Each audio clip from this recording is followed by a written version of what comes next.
Hey, this is Brandon McManus, Denver Broncos Super Bowl champion, and you're listening to The Scoop on OwlScoop.com.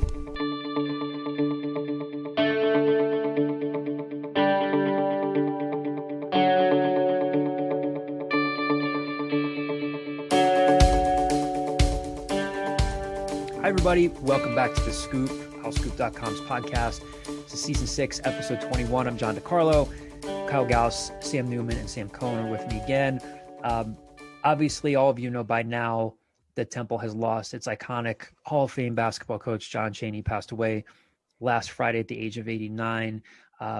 We've, in the meantime, just trying to reach out to as many people as possible for stories, reaching out to some of his former players, some of his former assistants like Nate Blackwell, and just trying to ask questions and get out of the way and let people tell these stories. And obviously, all of you know there's just so much out there, and just the stories that keep pouring in about his impact on the court, off the court. We're going to try to do a lot of that today. We have an interview that we'll play for you in a little bit from Mardy Collins, the last Temple player to be drafted in the first round of the NBA draft. On one flip side of things, Mardy never got to an NCAA tournament with John Chaney, but again, goes down as one of the best all-time players. And he has a remarkable story of getting recruited at the last minute and was prepared to come to Temple as a walk-on. We'll talk about that a little bit more in my conversation with him. Kyle, Sam, and Sam, I know you guys didn't get the chance to cover Chaney, but you're well-versed in the history of the program. Kyle there's no better statistician out there than Kyle when it comes to football and basketball. What went through your mind when you guys heard the news? To be honest, it's kind of the cliche of like, oh, well, this has to be wrong. Like you start hearing that it was coming out a little bit on Twitter on Friday. I had people reach out to me about it, and you hadn't seen anything super substantial yet or super legitimate yet so you kind of assume maybe this is just idiots on Twitter running with something, tweeting at WIP. And then unfortunately it starts to come out that's true. I mean, I think it's just a situation where when I was describing it to non-Temple people, to non-Temple fans, I guess, he was Temple's Paterno. He was Temple's Bear Bryant. He was Temple to a lot of people for 25, 30, 40 years at this point. I mean, I think a lot of people, when they still think of Temple in 2021, imagine John Chaney in 1988. So the more it came out, the more the stories that, I think if John Chaney was here, the first thing he'd tell you is that he always uses the word lengthy. He gets lengthy. He retells a lot of this. He retold a lot of the same stories. And so a lot of the stories that you hear that you've heard over the last 4 or 5, 6 days are stories that you've heard 15, 20 times, and they're still just as impactful. They're still just as significant and just as noteworthy. So, I think it's been a sad week if you're in Temple Nation, but it's just a situation where I wish I had the opportunity to cover him. I didn't. My years covering Temple started during Dunphy. My years as a Temple student started under Dunphy. I believe my freshman year was Dunphy's second year. So I missed out on that. But yeah, it's sad. It's unfortunately lived a hell of a life, and it's been pretty cool to see how much of an impact he had on so many people from all areas of life. Bill Clinton tweeted about him. Like, you see Magic Johnson tweeting about him. You see Bill Clinton tweeting about him. You see pretty much everybody of note during the 90s had a John Chaney story, it seems. So it's bittersweet. Bittersweet's not the right word, but it's sad, but it's also kind of uplifting to see how much of an impact he had in his time on Earth.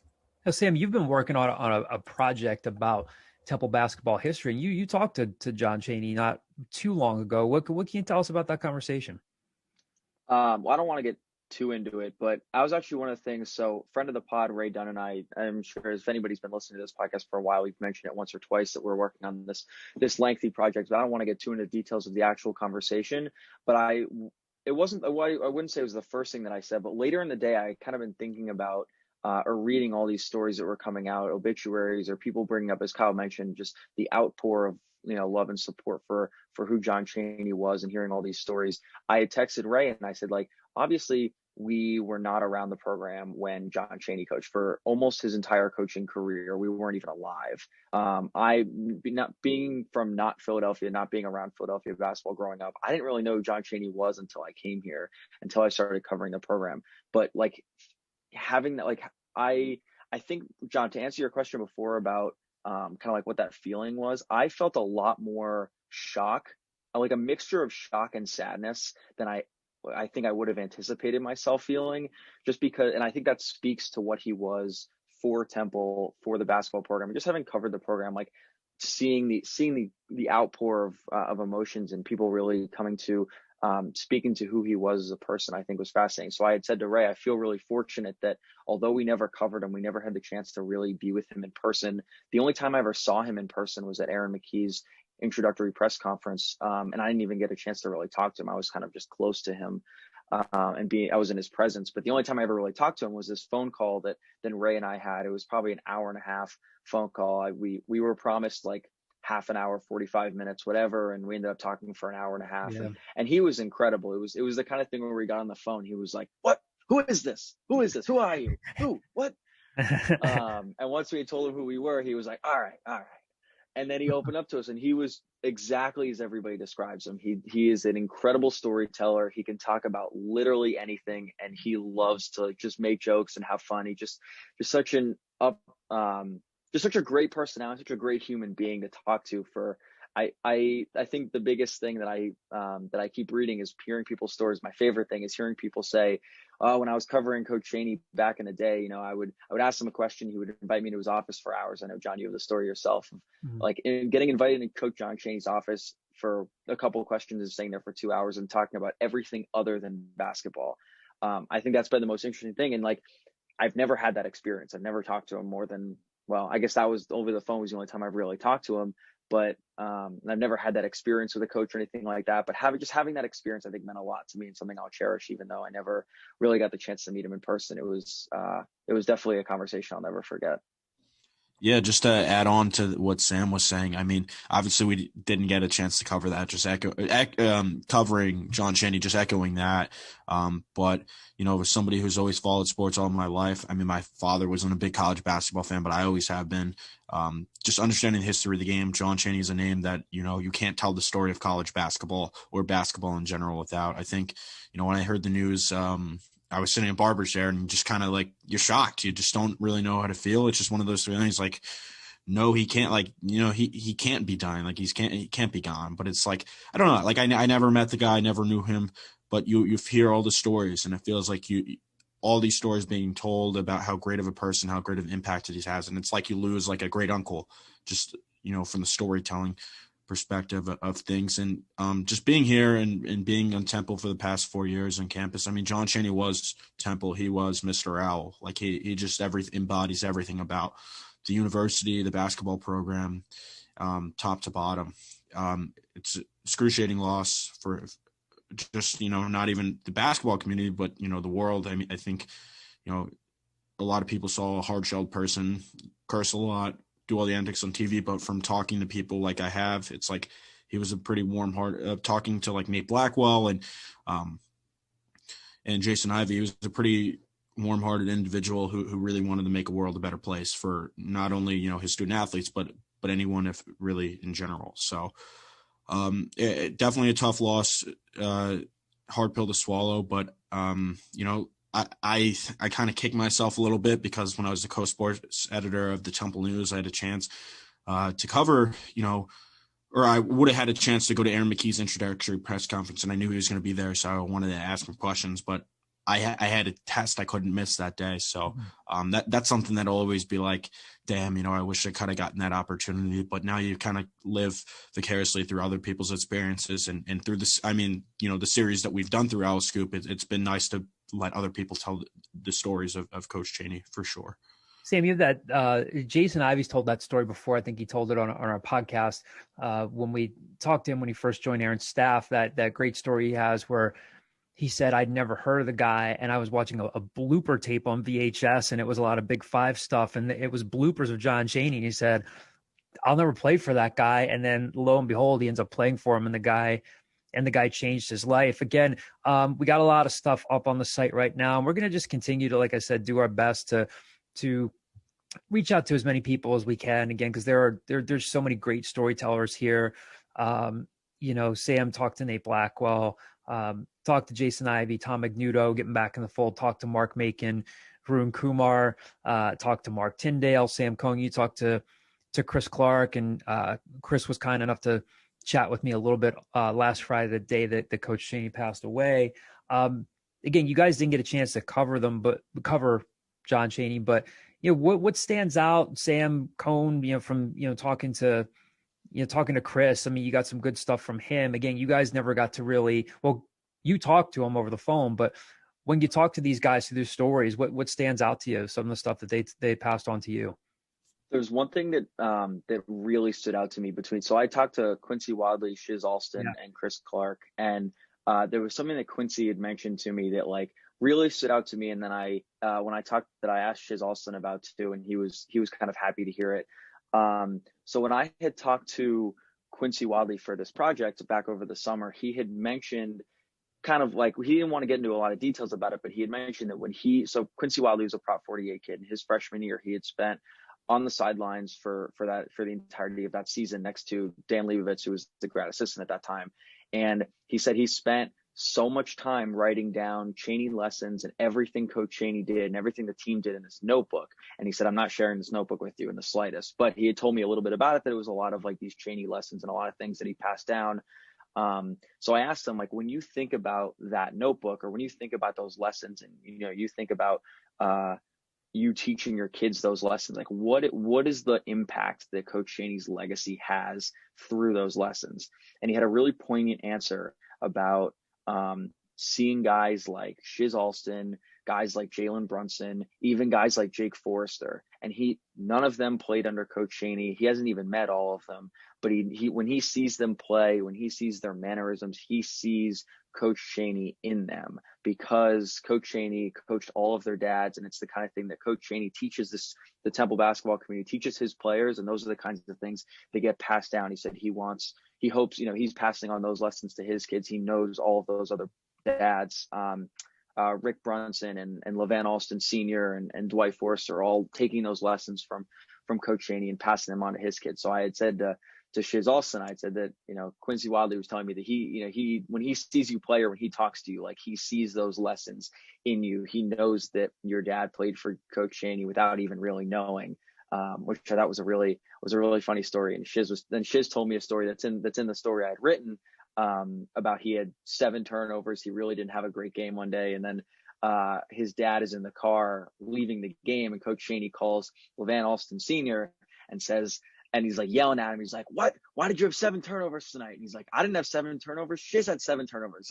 I told you when you played for me that you couldn't turn the ball over. Now your son's doing it." And he's like, "Coach, that wasn't me. That was Shiz." And it's that funny back and forth. And Shiz was cracking up that Coach Chaney was yelling at his dad for something he did. And just like the passing on of those lessons and the widespread knowledge that Coach Chaney had, and that legacy and that impact stretches so far, even beyond his players. And I think that was a really cool thing to hear. Yeah, I think there's so much great coverage that's out there, whether it's from Mike Kern, Dave Jones, Dana O'Neill, Tyler Tynes. Like, I think a lot of us have just been sifting through story after story. And again, I think one of the things that you see is that he had a profound effect on the people who covered him, and not just his players, because he was just great in that way. He didn't take things out on a student reporter. When you were covering him for the Temple News, he made you feel like the most important person in the room. And, again, he would invite you back to his office sometimes. He did that every once in a while from me. When I was covering him for Owl Scoop, like if you had a question for a feature, I think I was saying this to you, Sam, that wasn't within the context of what was going on in the general Q&A post game, and it would have thrown things off. You'd say to whoever the SID was at the time, "Hey, can I ask Coach, can I just grab him in the hallway, ask him a quick question?" "Yeah, hold on a second." And sometimes you'd think you were going to be told no, and they'd be like, "Yeah, go back. He's waiting for you." And he was always down to talk. And sometimes he would start off on a story and he was really engaging. And then you'd think, how the hell does this have anything to do with what I asked him? And then he winds it back around. You're like, okay, this makes sense. I mean, he had so many great quotes about any player that he wasn't happy about. He would use the old analogy, like you could sit his ass on top of the rim, flip a switch, and he would drop through the basket and he still wouldn't be able to score. And he would say, like, print that. That's on the record. And I would say, I'm not even asking about this one guy. And he would just go off. But I mean, he was just one of a kind. And again, like you felt fortunate to just spend a little bit of time around him, and growing up in this area, before I went to Temple, Villanova was great, Temple was great, and it was cool to just watch these schools go back and forth. And yeah, if you don't know any better, you look at him like, oh, that's the scary guy on the sideline that's always yelling. And then when you get the chance to cover him, you have that general fear of like, I better get this question right, or else he's gonna rip my head off. And never really did that. Kevin Nagandi shared the great story on SportsCenter that he's told before. He called me when he was on his way into the office and said, I'm just trying to think of the right way to just memorialize him tonight. And Kevin told that great story about John Chaney looking at him and saying, where are you from? And he's like, oh, I'm from Phoenixville. He's like, no, where are you from? Where's your family from? And he's like, oh, they're from India. And he had the next day, he said, I want somebody, like in that conversation, he said, I would like to eat some of your mom's Indian food. And then, so Kevin's mom, who's this incredible person, made him all this stuff, and Kevin brought it over and dropped it off. And then Chris Guiri, a friend of ours, was trying to track down Kevin the next day nonstop. And this is before cell phones. He was saying, my one mission was to try to track you down today because Coach Chaney has this letter, I think, that he wants to thank you note that he wants to give your mom. Like he was just great in that way. And again, we'll do our best in the coming days to just, like I said, just there's so many stories to be told by all sorts of different generations, whether it's, some of the earlier players that he coached, like Mark Macon, all these players from the 80s, the 90s, Mardy Collins, who you'll hear from in a second, played for him up until 2006. Again, was that the last Temple player to be drafted in the first round, went to the Knicks, played in the NBA for a few seasons and played overseas. Again, we'll just try to bring you as much as we can to do our best to memorialize him. And this interview that I'm going to play in a second of Mardy Collins, again, he shares some great stories here, ranging from, just some of the early practices. And those of you who watch Mardy Collins might remember he was not a point guard at Simon Gratz. He was playing more in the post. And, he'll tell the story here about John Chaney going to recruit him and then telling Bill Eller, be like, hey, I like Mardy Collins too. And Marty's real only other option at the point was to go to Coppin State. And he was prepared to come to Temple as a preferred walk-on because Michael Blackshear, who unfortunately passed away, was coming in on scholarship. But Michael Blackshear ended up being an academic non-qualifier, and Mardy was able to take his scholarship while he sat out his freshman year and became the greatest almost walk-on in Temple history. Scored just shy of 2,000 points, and turned into a heck of a point guard. Was really smooth, a great shooter, was able to create space. And so you hear him share some stories here about what John Chaney meant to him. Well, obviously, with the passing of John Chaney, we have been trying to talk to as many of his former players and coaches as possible. And kind enough to join us on the scoop this week is former Temple guard Mardy Collins. Mardy, the last Temple player to be drafted into the first round of the NBA, had an NBA career, career overseas. Mardy, thanks so much for joining us. I'm sorry we're talking under these circumstances. How you doing otherwise? Doing good, man. Just trying to get through this little tough week, and other than that, doing well. Mardy, when you got the news, I mean, obviously it's not good. As a reporter, I've been dreading this day, and I didn't even play for the guy, so I can't even imagine how you must feel when you got the news. I mean, like beyond the sadness, like what went through your mind? It was tough. I mean, I think initially it didn't hit me at first, and initially I just wanted to let everyone know that probably didn't know yet. So I immediately called Mark Tyndall. Since we were so close, I called Dustin Salisbury and I called David Hawkins. So I tried to talk to them. Mark knew, Dustin and Dave didn't know yet. So it didn't hit me at first. It just was trying to let people know. And then I think like later on, a few hours later, it started hitting me because it's like all the old memories and all the things that he taught me. I just started to think about all the old memories. So it was rough for about a couple of days. It was kind of rough just to hear it, and you kind of know and expect it because like me and actually got a text from Lynn Greer a few weeks ago, and Lynn said check on him because he wasn't doing too well. Mm-hmm. And me and Mark tried to call him, but his daughter answered the phone. And he said because he was sleeping and said he would get back to us, but nobody ever got back to me or Mark, so we just figured he wasn't able to make any calls. But it was tough. But the last few days, me and my teammates, we just been kind of reminiscing on a lot of things, and that's kind of helped with it. Well, for our listeners here on the podcast, take us back to the beginning, because again, I just want to make sure I remember this correctly. You were going to come in as a walk-on, right? Because they had recruited your teammate, the late Michael Blackshear. And was it Bill Ellerby who recommended you to Coach Chaney, or was it Coach Chaney? You know, I should know this off the top of my head because I remember covering your recruitment. Was it Coach Ellerby who made the recommendation to Coach Chaney, and then he came to see you? Well, it just, I don't even think it just happened. It just coincidence. It was a coincidence. Like it happened. I think Temple just finished playing North Carolina State at North Carolina State. They got in. We just happened to be having a game at McGonigal Hall. We was playing Germantown Academy, one of the top team. So he was coming in, I think, just to watch, Blackshear, Michael Blackshear. And I just happened to have a great game, and I had a great game, and he really liked me. I heard that he liked me. And then he came to another game when we played Martin Luther King High School. And, and from there, he just said he wanted me to come. He said he didn't have any scholarships available. But if one happened to come up, that I was more likely, I could come as a walk-on, or if a scholarship opened up, I can get the scholarship. So he had a great relationship with my mentor, my father figure, John Arnett. Yeah. So they also talked about it too. So it was like a no-brainer for me. Once he had some interest, and he said I could come as a walk-on. It didn't really matter as a walk-on or a player, because I came to so many Temple games the year before that I just was excited, just to play for the Cherry and White. And refresh us too on this. Like, if the Temple thing didn't come through, because your story's crazy, because you were good at Gratz, but you weren't super highly recruited for whatever reason. If Temple hadn't come around, where were you going to play? I more than likely was going to Coppin State. That's right. Yeah. It's like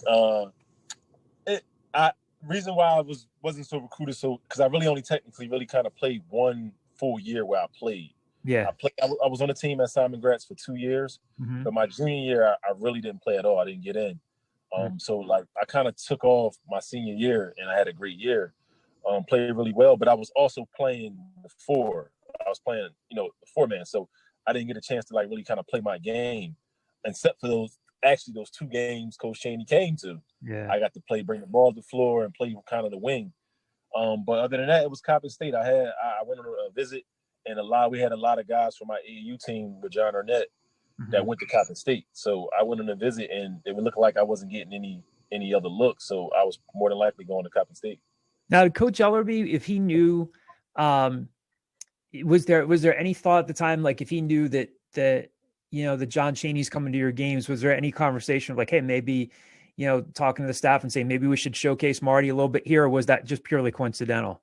It was purely coincidental. I think he was just coming to watch Michael Blackshear, and I just happened to have a couple good games, and I think Coach Ellerby was the first one to tell me. He said, "Coach coming to the game, and he likes you." So when I heard that he likes me, it was kind of like, okay, he's coming to the game. Let me try to play well. And I had a really good game playing against Martin Luther King High School, the game he came and watched. And so Coach L let me know that he kind of did. And once he did that, I was like, I'm on board. Like whether it was a walk on or whatever, I'm on board.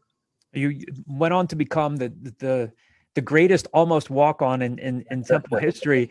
Oh, do you remember, Marty, your first conversation with Coach Chaney? I don't remember the first conversation verbatim, but I just remember he was excited about me coming in, and I remember we had talks about playing point guard, and that kind of like threw me off because, and I actually posted this on Instagram the other day. It's like, I'm gonna ask you about that. Yeah, like he's seen things that I didn't see. Like I never envisioned a point guard myself. I always played the wing, more of a scorer, trying to score. And so when he initially said that to me, that kind of was like point guard. That's the only thing I kind of remember from our first conversation. I didn't talk to him a lot when I first got there. I talked to Nate Blackwell a lot. Yeah. And Nate was like, yo, he love you, coach, love you. He just hates your spin move. He hates you spinning. but Nate was always telling me, keep doing what you're doing. You might have a chance to start if you keep playing well. And I always remember those conversations with Nate. You had that on Instagram. It was that I expletive deleted made you. And you said that was the reference to him, like you just said, seeing something in you as a point guard. You can talk to including Nate, Howie Evans, Linger, all these people who played, anybody who had the ball in their hands.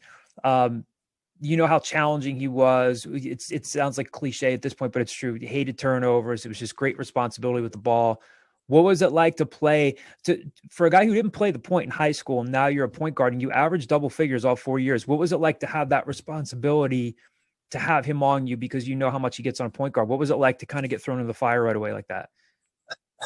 It was tough. That's another thing I said. I said playing point guard for John Chaney might be the toughest job in sports history. Mm-hmm. Like, that's how tough it was, because it was D's. Like, you had such a responsibility to do so much for the team. It wasn't just about, getting guys involved. It was about, he wanted you to think the game like him. So he was trying to, every day he was putting me through so many little lessons and things that was confusing me and was frustrating, but it was all just to get me to think like how he would want me to, like as a point guard. And that's like not getting the ball to guys in position where they can be successful, and not putting them in positions for them to make mistakes. That was the key. That was a key thing, putting the ball in guys and putting them in a position for them not to make mistakes. And then with me, like I said, never playing point guard, I was trying to adapt of when to get guys involved and when to attack. So that was always a thing that for my first couple years, it really was tough. I think it didn't start to click a little bit to maybe the second half of my sophomore year. It started to click a little bit, like a little more. But by my junior year, I was really, really comfortable. But by still then, he still had so many, lessons and things he was trying to teach you. So that whole "I made you" thing came my senior year. I was feeling myself a little one day at practice, and I just wasn't like trying to hear what he was saying because I was frustrated. And I kind of like flagged him, like, and he just went off. He made and I needed it, because I was being, recruited to be drafted, and my name on a draft, mock drafts, and reading my newspaper clippings, All-American, honorable mention, all these things. And he kind of brought me back down to earth, like, yo, like, this the guy that brought me here and taught me everything. You can't ever disrespect him, because he taught you everything. He literally did make you. So you gave him the hand, you gave him the brush off. I kind of like gave him like, I don't feel like hearing this, and I didn't think he saw it. I kind of like, I didn't think he saw it. He saw it, and it was 10 minutes of, I made you.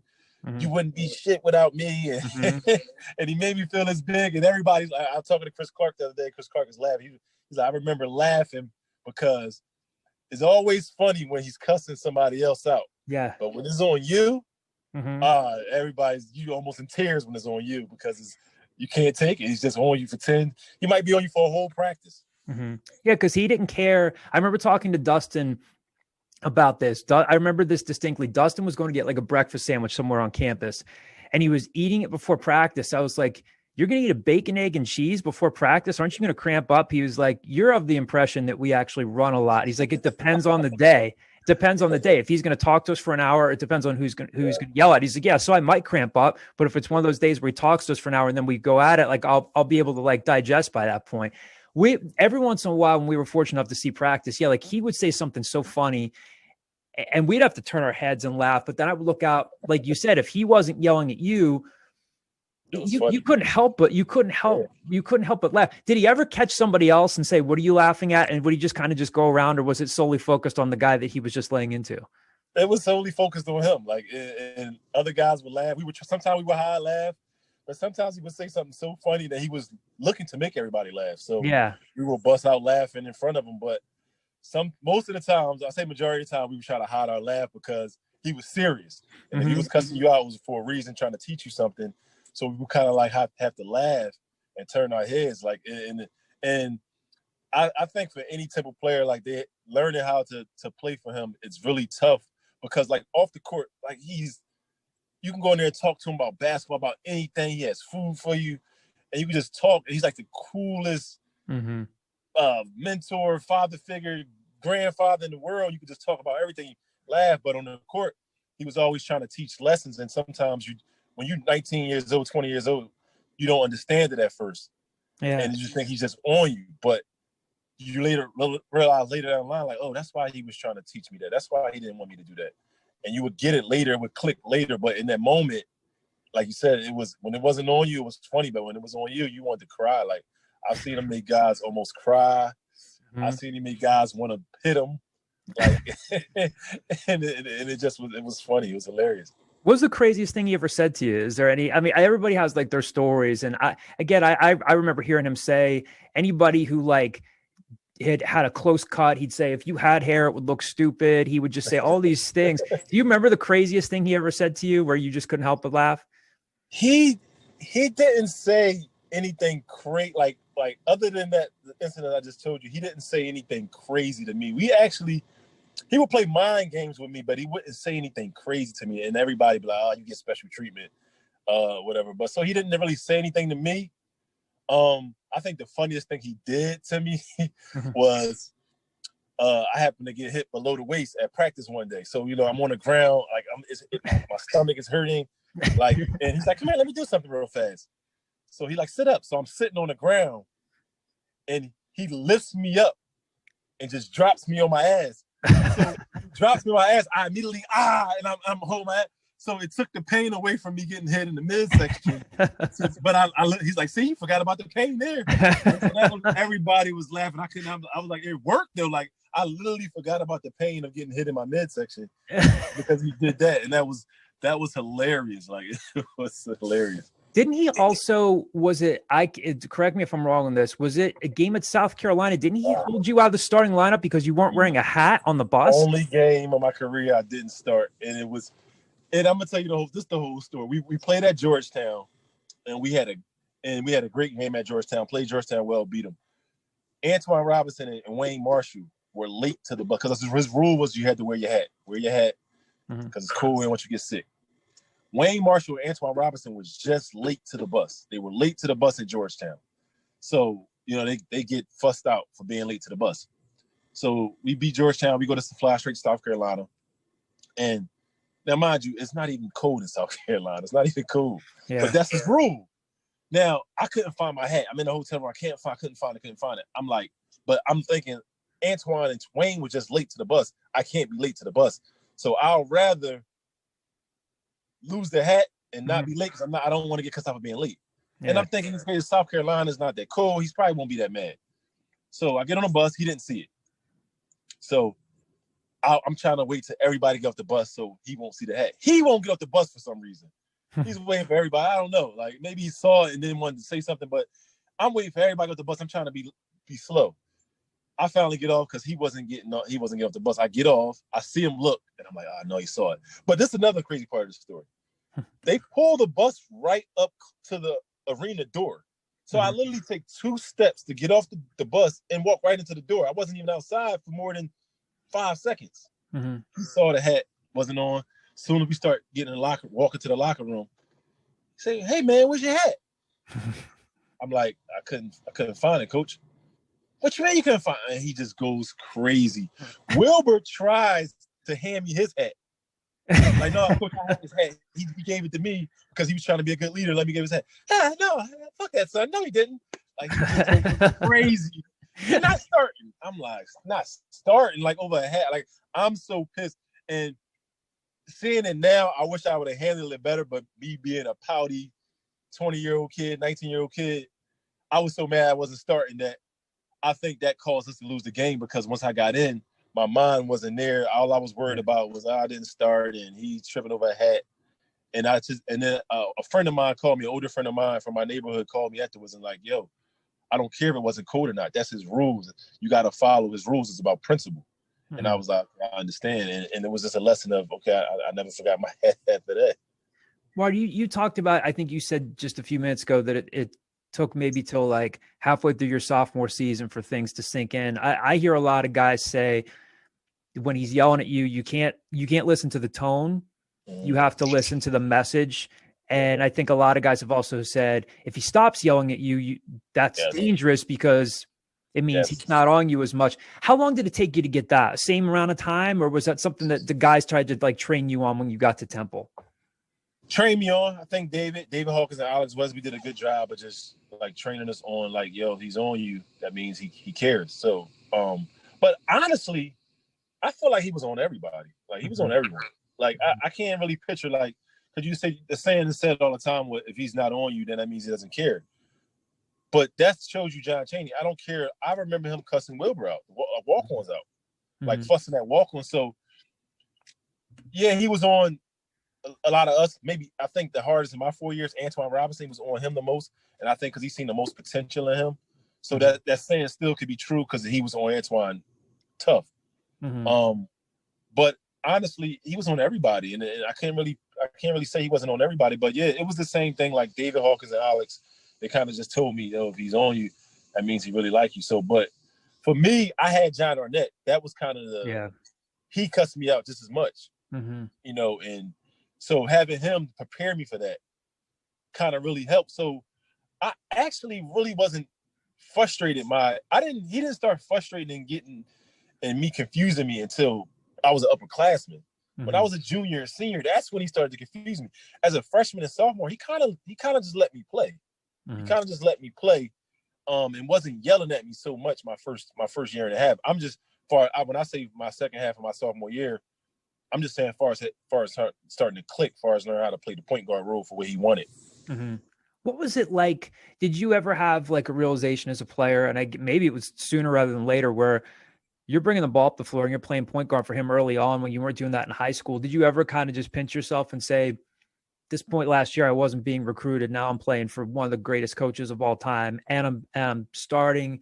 I've got the ball in my hands. Did you ever have those moments where I know he didn't allow you, like you said, to kind of feel yourself, but just in your head, did you ever kind of look around and be like, holy crap, how did this happen? This really came together for me? I didn't have those moments right away at all.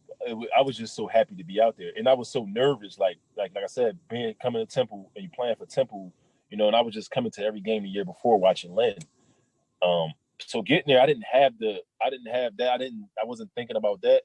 I was just trying to think about, bringing the ball up, not turning it over, and trying to play well. I think later down the line, I started to think about that, think about those things, and how much it meant to play for it. Like I said the other day in my post, I could to be a kid that was a walk-on, and for him to put the ball in my hand from day one, and I think I realized it once I started playing, especially my junior year when I had that great junior year, and I'm playing all these games on ESPN and playing well against Chris Paul and Dukes and all that. That's when it started to be a little surreal for me, where I'm like, wow, I'm really a kid from Philly, like that's on TV playing every day, and playing for a Hall of Fame coach and playing for Temple, where I grew up watching the school. So it didn't hit me kind of like to later on, like maybe my junior year, it started to hit me. I started to think about those things.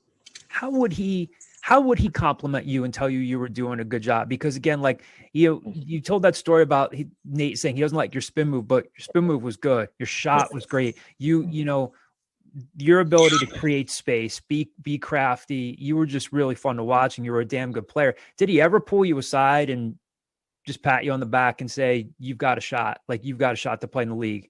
No, he never did that. I don't think he ever wanted to do that for me. He wanted to always, I think, just keep me humble and not have me looking ahead and deal with the task at hand. I remember a couple times, like my teammates, they may tell you a different story. They think he's like days out at practice where he was working on a full court press and I knew how to break it. So he would just sit me down the whole practice and let Mark and Dustin have to break it, and they'll be trying to break the press for hours straight. So I feel like those times where he didn't say it, but I knew okay, I know Marty knows what he's doing. So you're going to sit down and you ain't practicing today. You sit down and watch them do it. So it was those little moments. And the one other moment I remember he did it, we played Rhode Island at home one time. I think it was might have been my junior year, and I started the game off so well the first time. I might have had like 15 points quick, and we were up by a lot of points. And usually I don't really ever come out the game, so I'm had like 14, 17 points, something like that in the first half, and I finally made a turnover towards like maybe like 6 minutes left in the half, and so I made a turnover, and he pulled me out. I looked confused. I'm like, I never come out the game, so when I go to the bench, he said, "You're gonna sit here and watch the game right with me, so we could coach together." And he kind of was like, he kind of told me like that was almost a perfect half you almost had to the turnover, and that was like only the one compliment I remember him giving me, actually saying I actually did something. Oh no, one other time in Dayton when we played Dayton in the A-10 tournament. We played George Washington in the tournament in an Atlantic 10 tournament. We lost to him, but they were trapping me, and I just was trying to find everybody. I might have had like 6 points. I thought I played terrible. But when we got in the locker room, he told me I played so well, trying to break the press and get everybody in the positions where they need to be. And that was one of the few times he came in the locker room and really like, Marty, you did a great job. I'm so proud of you. And I thought I played terrible. One of the other things I wanted to ask you about too, and people, you probably don't forget this. You have this great career, and then you had the scary injury against Akron. Yeah.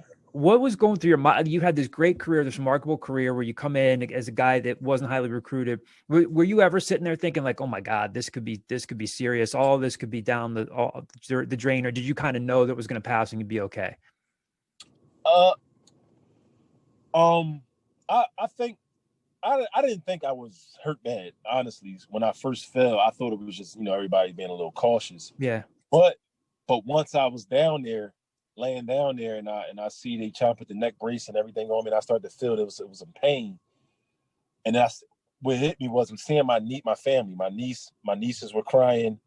Ari was pregnant at the time, so I was thinking about that because I could actually see my nieces and my family crying. But I thought I would be okay. But seeing them kind of like made me think like, oh, I hope I am okay. But I thought I would be okay because I didn't think he landed on it pretty hard. My neck was pretty stiff for like a week. But I didn't think it was. I didn't think that far ahead. As far as like I thought I wasn't going to be okay. On draft night, obviously the Knicks call you, and I think Coach Chaney called you that night. Do you remember what he said to you that night when you got drafted? I don't even remember what he said that night. I was getting so many calls and I was so excited that I don't even remember. That's crazy. I don't even remember talking to anybody but my agent, honestly, because my family came over to apartment and we were we all watched it. I was so nervous because my agent told me I could go from anywhere from 13 to second round, so the range was so ridiculous that I was so nervous. Even they wanted to have cameras in the house. I said no. Once I get drafted, I'll meet you at the corner of my apartment, and I'll come do an interview. But I don't even remember. I just remember. I remember my agent calling me saying if they call you from this number, this them drafting you. But I don't even remember talking to anybody on the phone. I might have put my phone. I don't remember at all. That's one time of the day I don't remember. I was so excited, I guess, that I don't even remember. How often would he check in on you when you were playing in the NBA? Would he check in a lot and kind of, pick out a moment in a game where he'd say you did this well, or would he still get on you for stuff? Not really. That first year, I came down to school a lot that year. That first year, but every time I think we had an off day, I was down at Philly trying to catch a game, and I saw him a couple times in the game. I talked to him a few times, but he kind of just let me, he's like, it's like the kid when you send your kid off to college, you raised them as best you could and did everything you could. And once they get out in the real world, it's kind of like you're on your own now. So he didn't call me too much, and he probably didn't watch a lot of the Knicks games. We were so terrible, but he didn't talk. I called him. I remember talking to him a few times, just talking about the adjustment and everything. And then I saw him a few times when I came to a couple of Temple games, but he didn't call and try to do that much. And I remember talking to Mark Macon. He said that was the same thing. He didn't kind of like do that. He's like, once he had the 4 years with you at college, he kind of raised you, and he's like, okay, now you're on your own now. Did he tease you when you got into the brawl? No, he never. We never even talked about that at all ever. Like he never talked about that at all. Well, I imagine when you guys are at his service on Monday, I can't imagine how many stories that you guys have to share. And that's probably, hopefully, going to be a comforting thing for you guys. Marty, is there anything, so many people have so many stories about him, the players, even he impacted us as reporters. And again, we didn't even play for the guy. Is there anything about him that you think people wouldn't know about him or would be surprised to know, or maybe something that, like a story that never gets told about him, or a misconception or anything like that? I think maybe people may confuse him yelling and being tough as just a mean guy. Like I don't know if people say that, but I think people may interpret him yelling at us and always yelling and fussing and cussing as him being a mean guy, but actually he's like the funniest guy in the world. Like he's so funny and down to earth, has a great sense of humor. When you're off the court, like I said, you can go in that office or if you're in the airport walking with him, he has a million stories and he's funny. He has no filter. He's going to tell the craziest jokes. And that's what the last few days we've been doing. I've been talking with all my teammates and we just been trading stories about all the funny things. And that's what I talked to Dave about. I talked to Dave Hawkins about. I said, because Dave said he talked to him a few months ago, but he tried to call him last week and didn't get in touch. So we both were saying we wish we could talk to him one last time so he could just say something crazy to us. Like, because he would say something crazy that was just so funny, but would be so true. And we would laugh forever. That's why we remember so many stories, because most times they were so funny. And I think that's what I think people may misinterpret him being a tough coach and being tough on us as him just being a mean, grumpy man which he wasn't. Wait, Marty, I think a lot of people say he really was one of a kind. And I don't know if we'll ever see a coach like him who was a great coach, but also taught people about racial and social injustices, was one of the first guys speaking out about why Prop 48 was unfair and how it adversely affected Black athletes. And do you think we'll ever see, do you just look at Coach Chaney and say, we'll never, no disrespect to Aaron, no disrespect to Fran Dunphy, but like, do you ever just look at him and say, we'll never see the likes of someone like him again? Not for me. I mean, for what he meant to me, I'm a little biased. So for me, I don't see it because, like I said, he changed my life and he changed so many other lives. And it wasn't just like all the lessons he was teaching. It just wasn't about basketball. Like it had a bigger lesson behind it. And it wasn't just about basketball. So I'm not saying it will never be someone like him, because I'm pretty sure it will be, but he's one of a kind when it comes to the total package of him fighting for everything. Social justice, Prop 48, him as a legendary coach, and also just being a father figure for all of us. Like he had the total package and combination of everything. And a lot of coaches may not have that. They may have one or two, but he had it all. Do you ever, final question for you, Marty, do you ever find yourself saying to your children or any player that you would mentor, do you ever find yourself just automatically saying some of the things that he would say to you? All the time. Yes. It's like embedded in you. Like, and like I said, John Arnett, he's been around Coach Chaney. Mm-hmm. Coach Ellaby, he's been around Coach Chaney. So I had three coaches that all been around. So it seemed like they all were preaching the same things to me. And a lot of the things are just embedded in me now. As with my kids, I know a lot of them things are old school. So I try to like update the things that, I see and say to them, because the times have changed. Mm-hmm. But a lot of things he just said to me is who I am. He is who I am, is embedded in me. And I can't change that, because them guys, them three men, they taught me so much. And like I said, those 4 years with Coach was really just a learning experience to teach me about playing the game and just about life. And them things won't change with me. Mardy Collins, great catching up with you again. Sorry it's under these circumstances. Always good to talk, and hopefully we'll get a chance to talk to you down the line. Thank you, man. Appreciate it. A big thank you to Mardy Collins for spending some time with us. Again, we're grateful for his time. I love the story about him saying he got hit in the midsection in practice and he's on the floor, and then John Chaney goes up and picks him up and then lets him drop back on the floor and says, now you won't feel this pain. You'll feel something else. But now Sam Cohn, and talking to Chris Clark, you actually heard his version of, his point of view of the story that you heard Marty tell just now, where it was either his day or it was either your day or not your day. And that story about John Chaney laying into him saying, I bleeping made you. And that was a reference to a kid who wasn't a point guard, and John Chaney saw something in him and turned him into an NBA point guard. And it's just funny. You after a while, you hear some people recall the same stories and their viewpoint, and you got that from Chris. Sam Newman, you've talked to Dustin Salisbury, another guy who crossed over and played for Chaney and Fran Dunphy, and you talked to Nate Blackwell, John Chaney's first recruit, a really significant piece of Temple basketball history. Again, these stories are up on the site now. Sam, what stands out to you about the Nate Blackwell conversation? The Nate Blackwell conversation, I mean, he pretty much spoke to how John Chaney kind of made him into the person that he is today. But also, the big story that stuck out was just, Chaney's ability to see things before they happened. I mean, I mentioned this at the end of my story, and you can see it, but they had lost to Villanova on a tip-in by Dwayne McClain, and Blackwell made sure to note that was the only time in his career he ever lost to Villanova. And I guess later in the season, they shared a plane with Villanova, and I don't know where they were going, but it was like January or something, and he pointed over to the team, and he's like, "You guys see them right there? They're going to win the national championship." And they went on to win the national championship. So it was just. And funny quote in there, Blackwell was like, and I stopped arguing with him after that. Like from that on, I was like, whatever coach says, I do it, because he was kind of like one of those guys who would argue back and forth. And I mean, he could kind of tell what Chaney knew what he was talking about. So just some of those stories. And then from Blackwell was good, nice to hear. And then moving on to Dustin Salisbury, his story was, his favorite memory from Chaney, which I found to be interesting, is he came to Temple on official visit, didn't intend on signing. Chaney asked him how he liked it, said he liked it. And he's like, all right, let's go get the paperwork.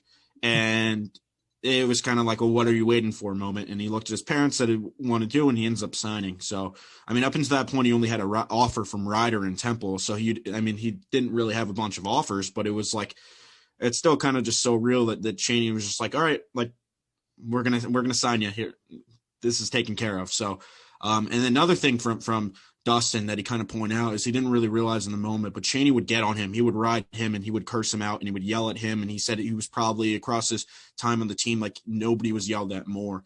And it was a kid, it was kind of frustrating for him because he was like, why is he always yelling at me? But it kind of took him as an adult to understand that Chaney was doing that because he saw so much in Salisbury, and that Temple was, and Salisbury is one of Temple's best players during his time there. And that when he was on his A game, they were winning. So when he wasn't on his own game, Chaney got on him and then rode him. So it was interesting to kind of hear those different perspectives just about how Chaney can be so a fortune teller with potential in other teams, and then at the same time just like how that everything that he did was to kind of shape the futures of these young men, whether it's for education and the constant thing between the three stories that I've been able to tell is or through other people, is that like Chaney was shaping them into be better people, better husbands, better whatever for the rest of their life. So that was kind of the common theme throughout. Yeah. Again, I've talked to some younger people who I've worked with and said, what was he like to cover? And I just tell people like, there's so much great stuff out there. Read as much as you can.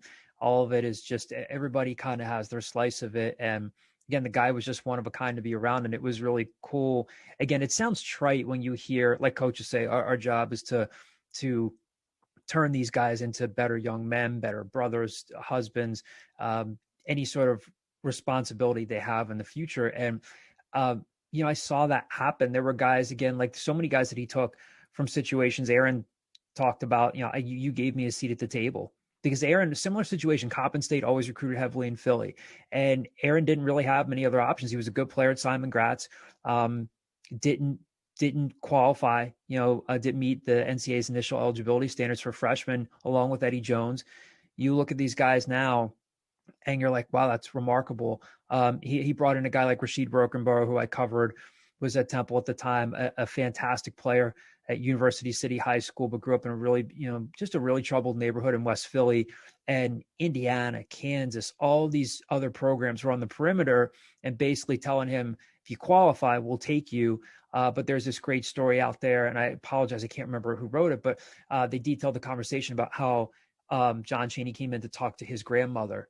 And she was really the first one to connect with him. And she basically told him, you're not going anywhere else. When Rashid came in, John Chaney still had the Mark Macon rule, which was true freshmen weren't allowed to talk. And I think he applied it, and I could be wrong, to guys who were coming off that prop year. And I remember Mike Kern going to Chaney and saying, hey, only a couple guys that are available to talk here. I know Rashid's young. Can you let him talk? And Rashid he was just so incredibly shy at the time. He couldn't make eye contact with you. By the time he was, in his senior year, he was like the elder statesman of the program and like the spokesman for the program. And it's just amazing to hear these guys say the same thing over and over and over again. I might not have understood at the time what he was trying to do, why he yelled at me. You heard Marty tell that story just now. Chaney held him out of starting a game down in South Carolina because he didn't wear his hat. He didn't wear his hat on the bus, and it was warm down there. And one of his buddies, as you heard him just say, from home, he's like, it's the principle of the thing.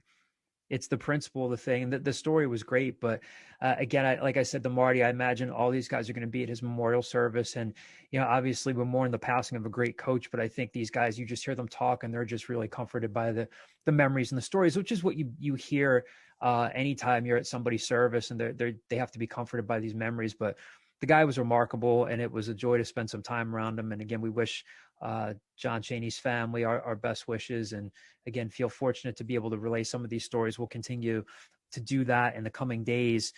As for the current edition of the Owls, they unfortunately did not come out and play inspired basketball against Tulane.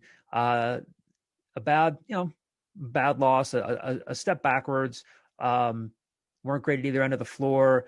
We'll talk a little bit about what you guys saw from that game, and then what they're going to see against Cincinnati in their next game.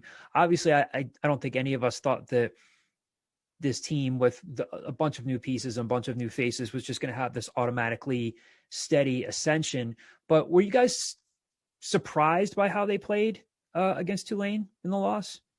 Yeah, I was there. I mean, you could kind of tell pregame that Tulane had like a bunch of energy going, and Temple just came out flat, like JP Mormon said.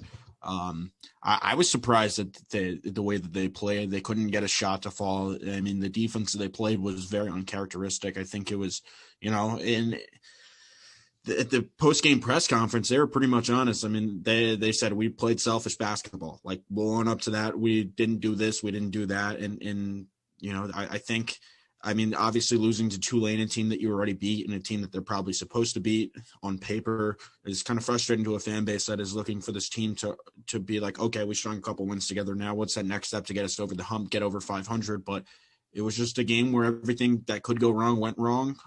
Usually when you get Jake Forster as involved as he is, you would expect the team to play well, but they didn't, and they got killed on the board, something that, which was funny because against Tulane, they killed them on the board. So Tulane comes back a couple weeks later and kills them on the boards. And they just couldn't find any rhythm on either end of the floor. I mean, they made the one run in the second half, but that was it. And Tulane kind of ran away with it.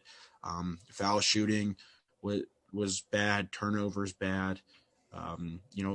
Just not inability to the shot selection too. So I think, as we head into Cincinnati game, you're going to look for some of those things to probably be cleaned up. But I think, like you said, John, they didn't exactly play any inspiring basketball, and I think a lot of people were surprised by that.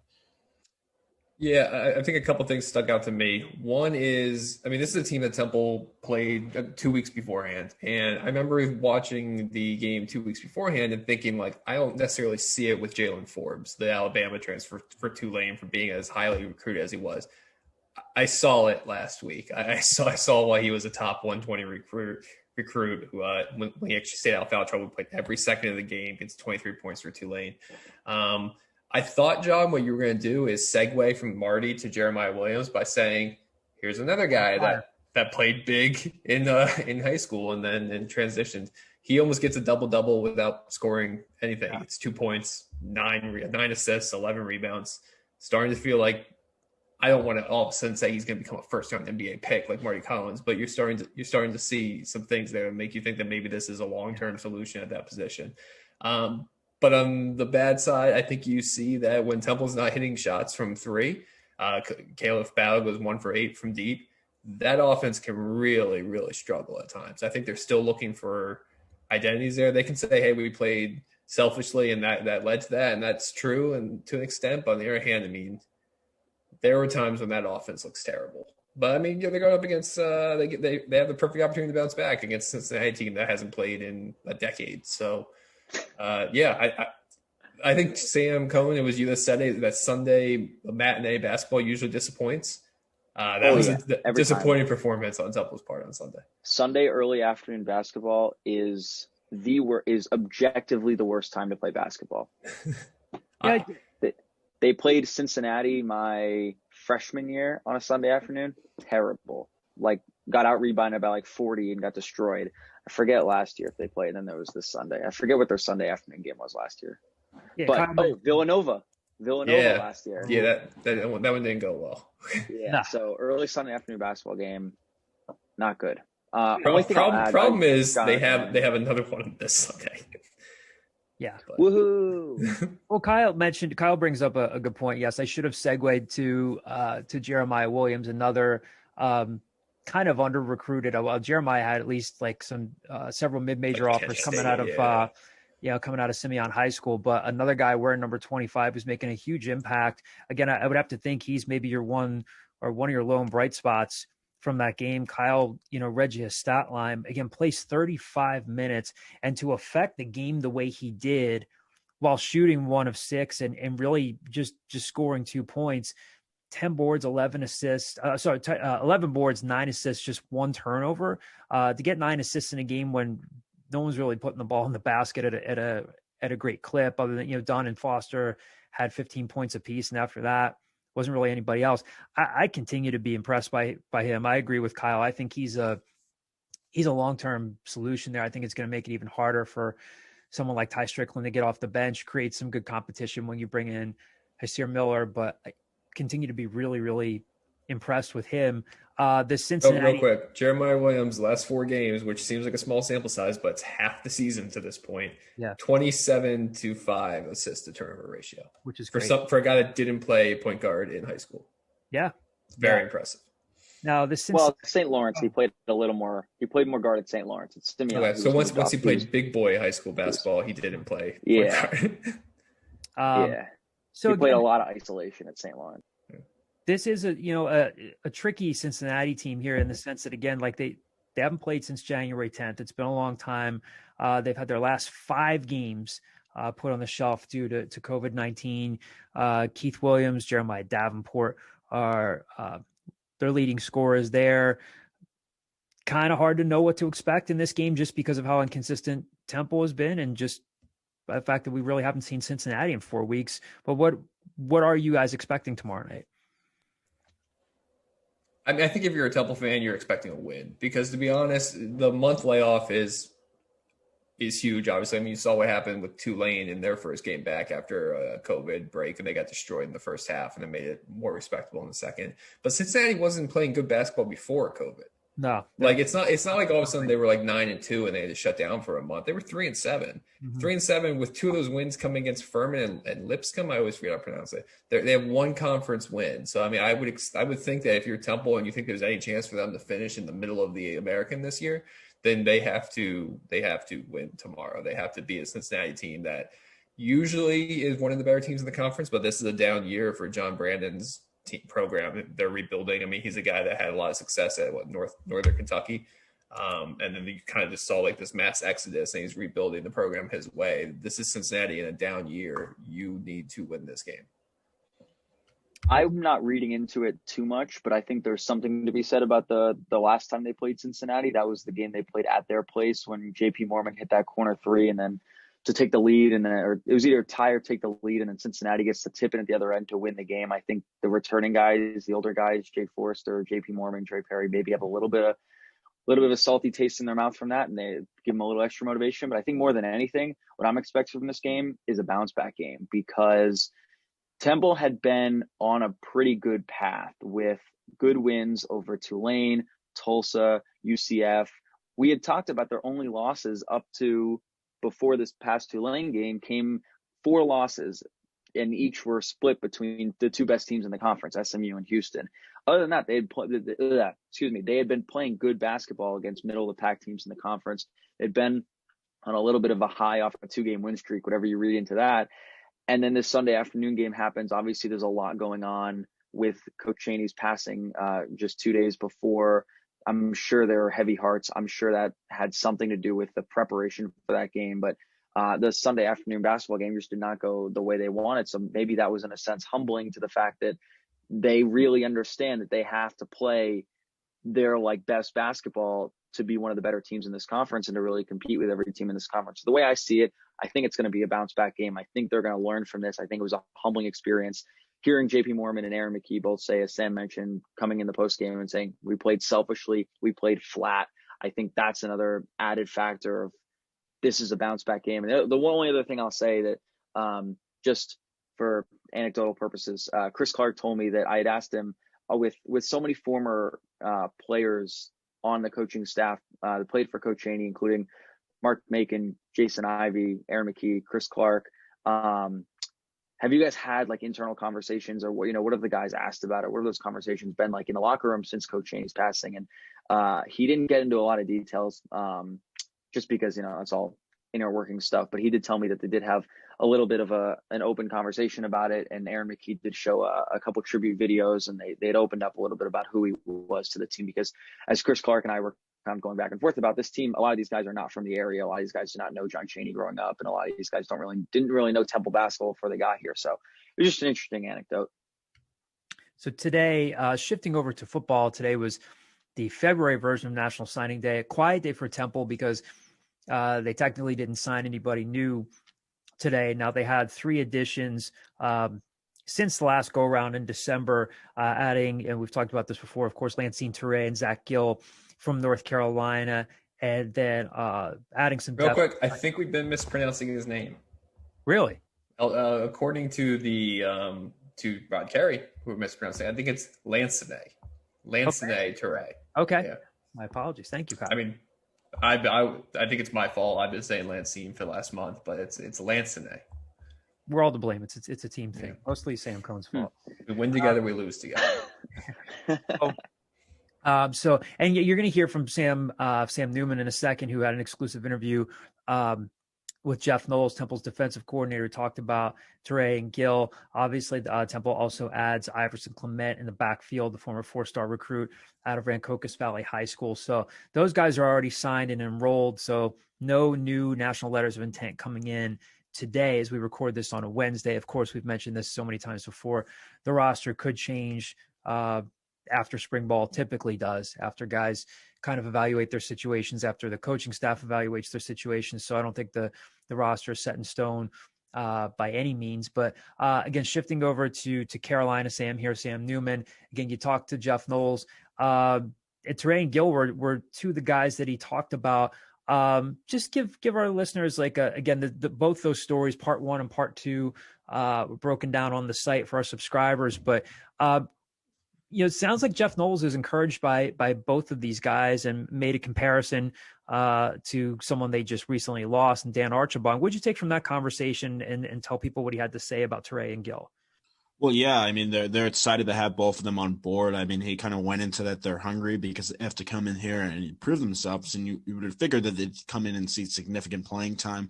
As you mentioned, he kind of compares Zach Gill to Dan Archibald. He's 6'5", 290 pounds, and he can kind of move in that interior. And I think that's kind of what they're looking to have inside, is just somebody who's more nimble and athletic there. And then moving on to Toure, he's just like a high motor guy. I mean, we compare both of them to the tree as just to how big they are. But Toure is, he's got more twitch to him. He's very active and as a pass rusher. So I feel like those are 2 guys that you could see a lot of going forward, and they're coming into, a program that has that chip on the shoulder mentality. And these are the 2 guys who have chips on their shoulders, ready to prove themselves. So, they're already on campus, already working out. So it looks like, they're ready to get immersed themselves in the defense. And I think we'd all be surprised if they both didn't play a pretty significant role going forward. I know we've talked about Toure, like maybe them putting him interior, but Jeff Knowles didn't really get one way or another with that. I think maybe they like his flexibility along. He's a guy like Will Rogers who could probably play multiple positions across the defensive line, which is maybe something that they want to look for going forward. Another thing, just going on to this conversation is about talking in the interior, because I feel like that's a big, one of the biggest question marks on their defense. We talked about the linebackers, cornerback. Obviously, they like to add another corner. I think all of us would probably be surprised if they didn't add another transfer corner. Don't read into them not signing one today. Transfers can sign at any time. Kevin Robertson was a name. I mean, he said he came in and these guys are kind of responsible for over winter break keeping in shape and that sort of stuff. And he said Kevin Robinson was in great shape. Nick Baggs is a guy that he mentioned as somebody who can step up in the middle. So it seems like they're excited about the guys that they have here. And, transitioning to that, they're kind of focusing on the guys that they have here. That was kind of, I tried to get him to talk about maybe some of the players that had left, but he didn't really want to do that. I mean, it was more so, they want to buy into the team, play for the team, and that's how they're going to win, is buying into this team. And the main thing is the selling team over self. I know we already mentioned this, and our subscribers have had an opportunity to read the Kobe Wilson story, but, he talked about the whole wristband thing, that they're just trying to we're temples of brotherhood. We're, going to do this for one another. And if you're all in, you're all in for the team. And if you're not you're not you're not in it for yourself, kind of thing. So it seems like, just Jeff Knowles getting the barometer and see where he's at with the program, and they feel like they're in a good spot right now. I feel like that while, Temple fans might be off put about the exodus of players, you also have to look at, the level of talent they brought in. And it seems like, just talking about some of the guys they're excited about, just Gill and Teray, bringing in those guys for sure. I mean, and go to the cornerback position. He even mentioned that, I asked, is it reasonable to consider that Keyshawn Paul could be the number one cornerback, and then mixing and matching? And he didn't really want to play his hand, said Keyshawn and is going to have to come in and fight for his spot. And that's kind of all what they say with the transfers. None of them are going to be awarded his position right away. But I think we would be remiss to see if they don't add. I would be surprised if Keyshawn Paul and another transfer cornerback are not the ones who are starting out there. I mean, he mentioned Ty Mason as a guy who can play the nickel. I would also be surprised if we don't see a lot of 3 safety packages. He talked up MJ Griffin a lot. I'm hoping that we can get MJ Griffin to talk to. I recently requested to talk to him, so hoping we can get a story with him in the coming days. But, I'm curious to see if they kind of carve out a role for him where both him and Amir Tyler can be on the field. But, Jeff was great. Didn't really expect to get as much as I did for him, and we talked for 25 minutes. So if you haven't checked out those conversations, definitely do so. Yeah, definitely check that out. I would be a little, not necessarily surprised, but I think they would have to scheme a bit to get MJ Griffin and Amir Tyler on the field at the same time, because neither of those guys are necessarily coverage safeties. They're more closer to the box, but I mean, they're both obviously talented players. One guy that I think that Jeff Knowles brought up that we didn't recently discuss was Freddie Johnson at that cornerback position. He's stuck around. I understand Jeff Knowles not wanting to say that Zach Gill, nobody's been given a starting spot and blah, blah. I think you could probably write Zach Gill's name in pencil at a starting interior defensive line position. One of the interesting things while we were waiting for the Zoom to kick off was I was watching Temple's 4:00 recruiting announcement is Rod Carey said, I think Rod Carey, if anything, is usually pretty self-aware, I think, of what the perspective of events are, what the PR aspect is of all these players leaving and what the optics are. He said, I know it's hard for people on the outside, fans especially. He's even some administrators, it's hard sometimes to see what's going on. And he said in his time here at Temple, which is now more than 2 years, he's been here 25, 26 months, whatever it is. He said the feeling in the program, in the locker room right now is better than it's ever been. Is that bright siding it a little bit? Sure. But I think they're really kind of trying to get people to buy into, like Sam said, the team first mentality, the it's us against the world mentality. You see on Twitter, you saw Mike Yaramovich and Jeff Knowles making breakfast sandwiches for the team during a workout situation, a lift session. That from the outside perspective might come off as cheesy. The wristband thing might come off as Jesus Christ, you're getting these people to put wristbands on. But I think from a program perspective, it's important. I think it does help build camaraderie and brotherhood aspects. I think the additions of Gill and Teray were incredibly important because if you look at the depth chart, which has been updated now on alscoop.com, the scholarship breakdown depth chart to split defensive tackle and defensive end because they're 2 separate positions. After Robertson, Gill, and Teray, every other scholarship defensive tackle is a freshman. Every single one. So that might still be a place that even though they've added 2 defensive tackles, they might still use one of those 5 or so remaining scholarships on a third. I think it's a rip the Band-Aid off situation that you're finally starting to see a little bit of what Rod Carey wants this program to be. Temple has to do a lot of selling and own recruiting in-house at this point. And just because they've had so many players leave, and you kind of just have to reinforce the notion that, hey, we want you guys to be here. We want guys who want to be here. So we kind of mentioned, Kyle mentioned those things might come off cheesy on the outside, but they're doing anything that they can because with the way the transfer portal is at this point, like guys can leave at any moment, any point in time. So, I mean, you kind of have to give credit for them for being creative and doing certain things that might come off to the average person as like, whatever, but I mean, they're showing that they care. And I think at the end of the day, that's probably what, needs to happen, especially with some of the chatterings that you've heard of people leaving out the door. So what breakfast sandwich would you want Mike Yeremovich to make you? I don't eat Bacon breakfast. and cheese and salt, pepper, ketchup. What? I don't eat breakfast anymore, but if I did, just like a sizzly. Can you make me a sizzly? Can he do like the pancake? Is that part of your new diet? Like you skip breakfast? Or? No, that's not part of my diet. But I just do intermittent fasting, so I don't eat until noon during the day. This is gonna I have a buddy who's gonna listen to this and just text me and call me a hardo. But like that's just like legitimately part of like I feel like it's wasted calories, so I don't eat till noon. Which buddy's gonna say this to you? It rhymes with Sandy Carl. I think I know that guy. Sam, breakfast sandwiches. Oh, Sam Cohn, you already said yours, but you said it so quickly. Bacon, egg, and cheese. Bacon, egg, and cheese. Yeah, ketchup, salt, pepper. So as well. Yeah, salt, pepper, ketchup. That's what they yell. That's what they yell at the wall. Salt, pepper, ketchup. We don't have to go on a tangent on this, but if you are ever looking to lose weight or anything, that ketchup is the biggest waste of calories in the world. It's not good. It's sugar water. Which I get because I ate it for 28 years, but you just switch over to mustard. It's the same as switching to black coffee. You get over the adjustment period of mustard. That's 0 calories. You're just free calories. I love it. You got to find ways to account. You guys are 21, 22. You're looking at me like I got 2 heads. You got to find ways. You got to find ways to save calories wherever you can.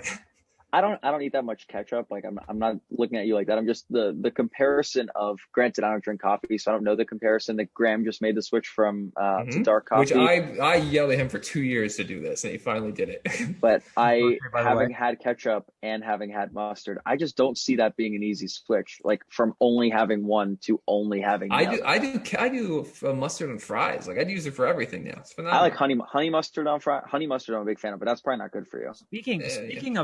Speaking of food and condiments, Sam Cohn in the doghouse for something. Oh God! You make one joke labeled for life. I'm just trying to stir the pot, make things interesting. Removed from our group chat by Kyle. That's not the first time I removed Sam from the group chat, is it? Not the first. No, definitely. When you get removed from a group chat, do you get like a message or something, or do you like say you have to go in? Idea? You have to go in. It's a new left, but I was in the group chat when I got moved. Like, had my phone open to the group chat when I got removed, and I tried the thing that Graham does when he adds himself back in, but it didn't work. Like you mentioned, Graham must have to do that multiple times. Graham had to do it multiple times. Tell everybody what you did. So you guys were talking about cheesesteaks, and because it was we were actually talking about ketchup on cheesesteaks. Her Twitter poll about ketchup on cheesesteaks, and you guys had kind of all put in your opinions, and I said that I generally do not put ketchup on my steak and cheese, and I didn't last long in the group chat after that one. You say sub too? I say sub, but not for like.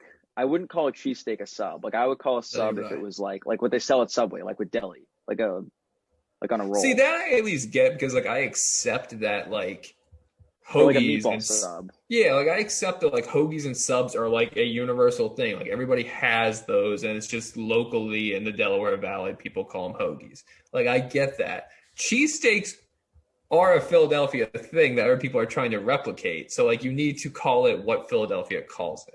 If you go to Faneuil Hall in Boston, there is, I don't know if you guys have ever been to Faneuil Hall. It's like a lesser Reading Terminal Market where there's just like a long hallway with a bunch of vendors. Oh, no, I have been there. Isn't it right near like a John Adams thing? I feel like I have been there. Yes, it is. It's right near Dick's Last Resort, and it's right near the bar that the show is named after. Cheers used to be there, not anymore. Cheers used to be there. Yeah, it's all in that same spot, whatever. But there is a vendor that says like Philadelphia's famous cheesesteaks or whatever. I've never had it, but I'm assuming they're garbage.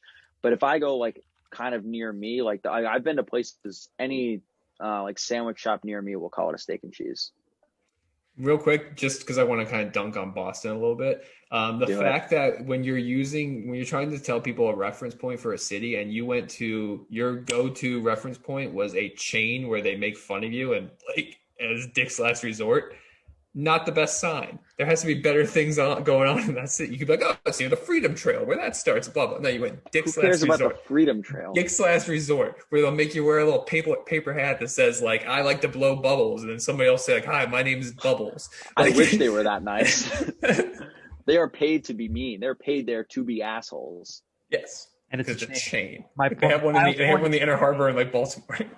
Kyle's point is we were looking for an authentic slice of Boston, and you give us like essentially Applebee's with mean hats. Yeah, it's right near the Hard Rock Cafe. Like, it's the same. You guys heard of a Hard Rock Cafe? I didn't know there was a Hard Rock Cafe near there. You guys ever been to TGI Fridays? Yeah, it's essentially.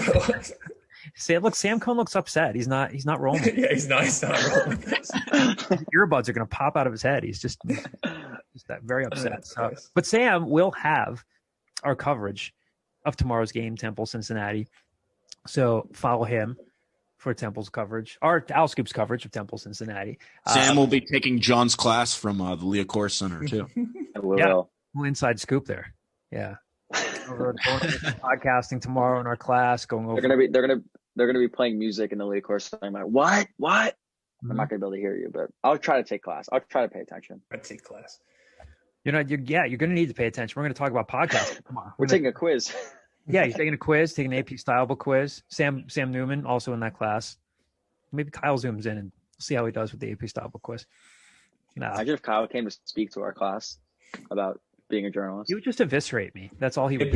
It'd be like counterproductive because you would have people asking their journalism professor why he just brought in a guest that told them to change their major from journalism. But Kyle also pro bono harasses, or I guess not harasses, but goes after student reporters. I am giving all of you hard love, except for one of the people that like that tweet. It's not hard love. Okay, figure it out amongst yourselves. Right. And one more thing about Cincinnati is tomorrow. Just to kind of tie things back to the game.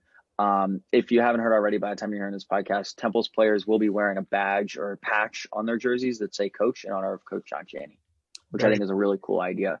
I'd heard it was not totally sure it was going to be ready by tomorrow's Cincinnati game just because of the storm the last couple of days and getting that all shipped in and stuff. But they should have them for tomorrow's game or today's game whenever you're listening. As they go to beat a Cincinnati team that they haven't beaten since January of 2016. Well, when Dre Perry and JP Mormon were juniors in high school was the last time they beat Cincinnati. That Cincinnati game where they were the year that they were playing seed in the tournament against Belmont, that was a terrible loss. You guys remember that one? Oh yeah, that was final year, right? Nick Cronin's final year too. That was the Sunday afternoon game. Sunday afternoon when they played at the Leah Course Center. That was a noon game on a Sunday. Brutal. Having played plenty of basketball games at noon or 11 on a Sunday. They play 2:00 this Sunday against Wichita State, right? I think it's 3. That's not much better. It's 2:00 Wichita time, right? I have no idea. Yeah. We'll be a real barn burner. Well, we've been glancing over the most important event of the day, which is that our little baby boy Graham is somewhere between the ages of 21 and 27 now, as today's his birthday. It's his Jordan year. Oh, he's 23. Jesus. Yeah. No, he's getting old. I've never met a single person that bounces like back and forth between like 14-year-old and like 38-year-old. So him being 23 is a little confusing to me. 13 going on 30. Split the difference. Yeah. Hopefully Graham is having either a socially distanced or a Zoom birthday party today. I like how he said in our group chat that he just lurks now. He's like, I'm just a lurker on this group chat. Yeah, he does. He lurks Fair. and jumps in every once in a while or just hits you with the generic heart. And Kyle made out the point, what does Graham have better that going on? Did I say that? I mean, I think that, but did I say that? I think you did. Kyle Gauss story. I think that. Did I actually articulate that? Did I say that out loud? I got a lot of thoughts. I was Is that on a wrong of Zoom. me? Should I have not have done that? You'll know I was what I was on a Zoom today, and I was drinking tea, and my mug was like a mug that my wife had bought from Home Goods or something, and it said "Be kind," and somebody like made a remark about it, and I looked at it and I was like, "Oh, you can tell this is my wife's mug because like this does not match up with my like philosophy." Where's Kyle really eviscerates you and he does this? I like to point out that you were a little in your feelings on Sunday when you said, "Do you ever say anything nice anymore?" Truth. You brought up, you said, "I'd like to see them revamp Spider-Man, the most revamped Obviously, character." sarcastic. It was sarcasm. It was sarcasm. I'm not Just to cut in for our listeners, what John was doing that Kyle always does when knows he's being mean is he makes a little heart with his hands over his heart. No, the listeners can't see that over Zoom, so I thought I'd articulate that. We should start doing the recording video Zoom scoop. meeting. Yeah, the video scoop. You can see my child's bouncer in the background. Me dealing with a pimple on my nose, and John asked me if I was bleeding before we started. It was Can watch me turn my lights on with my phone. Yeah, go ahead. Technology. All right, well, that's going to do it for us this week. Anyway. On the Scoop. A huge thank you to Mardy Collins for spending time with us and sharing some great stories about his former coach, John Chaney. Big thank you to all of you for tuning in once again this week. Again, stay tuned for our coverage of Temple's game against Cincinnati. Follow Sam Cohn for updates there, and we'll talk to you guys next week.